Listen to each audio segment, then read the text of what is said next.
গল্পের নাম ওই আকাশটা আমার ছিল। লেখিকা রোকসানা আক্তার। পর্ব সংখ্যা 10।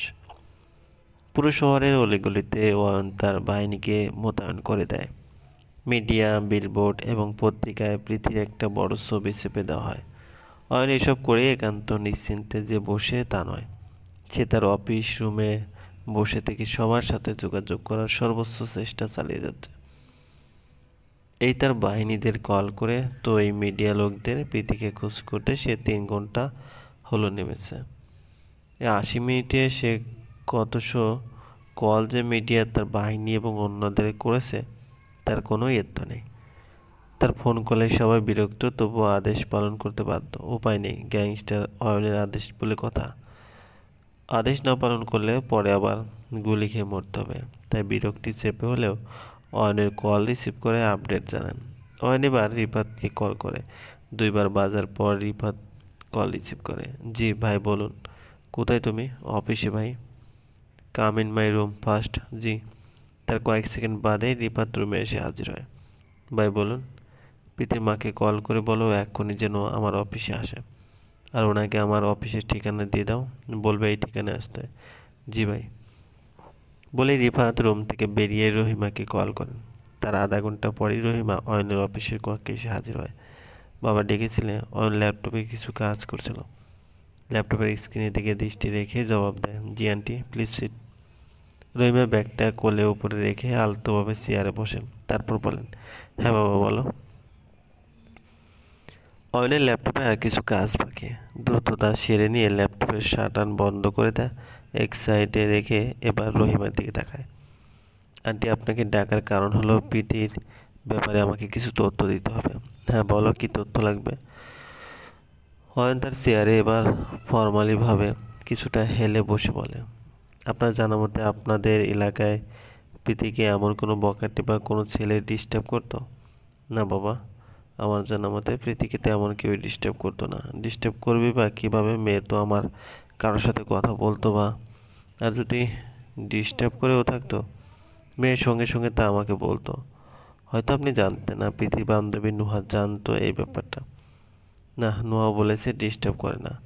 ও, আর আপনাদের কারোর সাথে কোনো টুত্রতা আছে? না বাবা, আমাদের কোনো শত্রু নেই। টাকা পয়সা নেই, গরিব মানুষদের সাথে শত্রু থাকবে কেন? বলে রহিমা হাসার চেষ্টা করেন।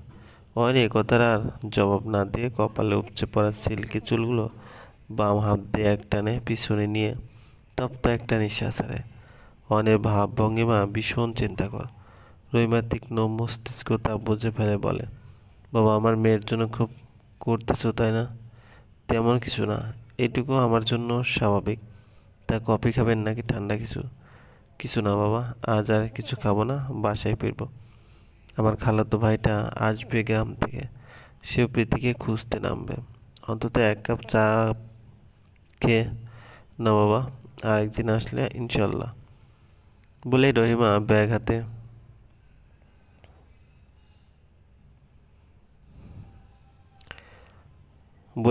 ব্যাগ হাতে নিয়ে উদ্গ্রীব মনে উঠে দাঁড়াতে দাঁড়াতে বলেন, তোমার যদি আবার প্রয়োজন হয় জানাবে, আমি চলে আসবো। জি আচ্ছা।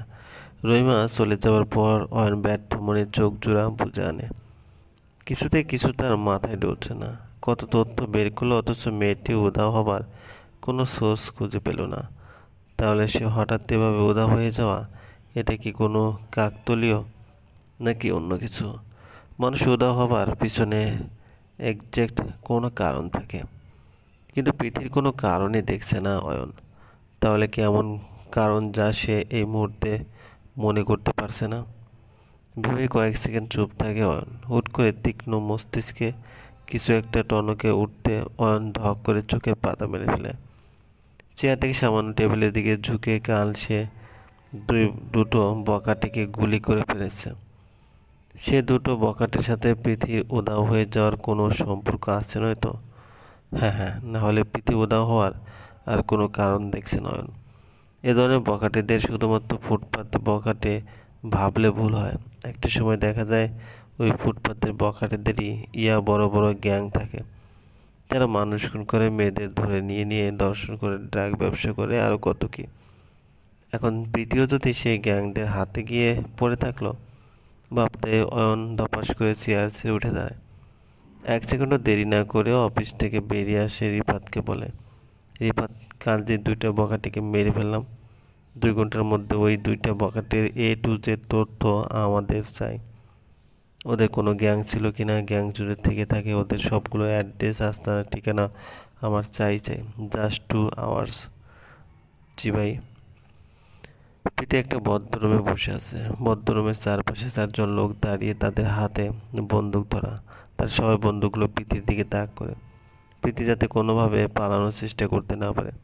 প্রীতি সামনে তাকিয়ে, কারণ তার সামনে আরেকটা লোকও দাঁড়িয়েছে।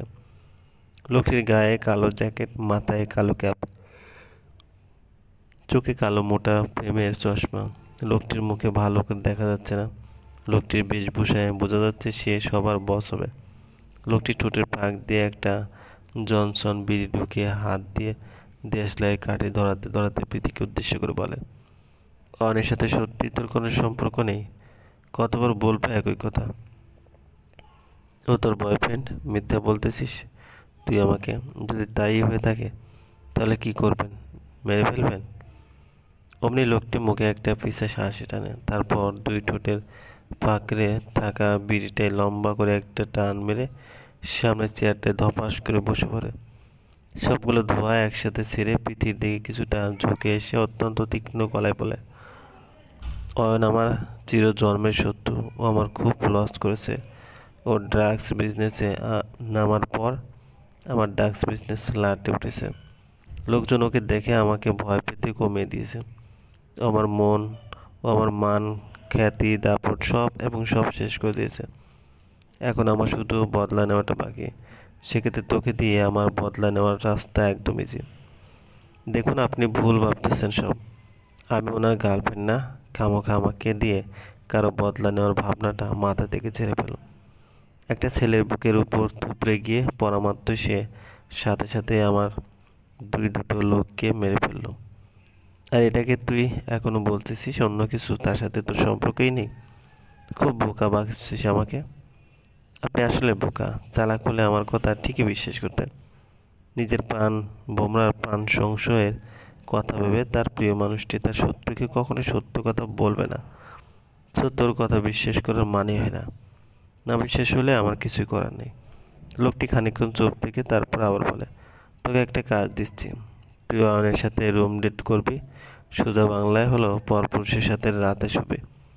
সেই রাতে শেয়ার মুহূর্তটা ভিডিও রেকর্ড করবি, অয়নের দৃষ্টি অগোচরে, যাতে অয়নের ব্যাপারে কিছুতেই টের না পেতে পারে। তারপর দিন রেকর্ডটা এনে আমার হাতে দিবি। এখন তুই আমার এই কাজটি করতে যদি সহজভাবে মেনে নিস তাহলে তোর কোনো ক্ষতি করব না।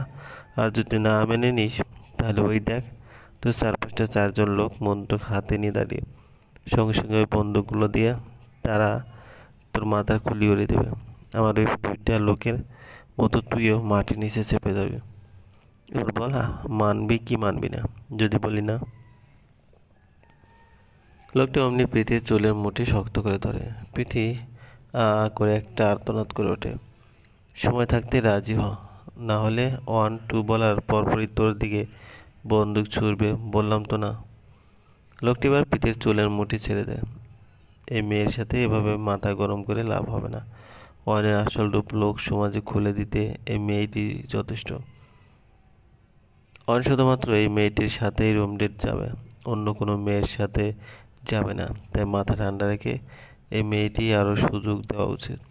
তাকে ভাবতে দেওয়া উচিত। ভাবতে ভাবতে কাজটি করতে করতে হয়তো রাজি হয়ে যেতে পারে ভেবেই লোকটি এবার গলা ছেড়ে বলে, আমি তোকে 3 ঘন্টা সময় দিলাম, জাস্ট 3 ঘন্টা। এই 3 ঘন্টায় তুই খুব ভাববি, গভীরভাবে ভাববি। নিজের প্রাণ সংশয় যদি থেকে থাকে তাহলে আপত্তি করবি না। আগে নিজের প্রাণের কথা ভাব। প্রাণ অনেক দামি, পৃথিবীর সব কিছু থেকে দামি।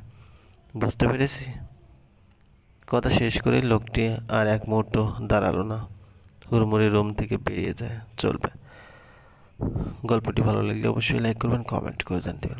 চ্যানেলে যদি নতুন হয়ে থাকেন অবশ্যই সাবস্ক্রাইব করে পাশে থাকা বেল আইকনটি প্রেস করে রাখুন। ধন্যবাদ।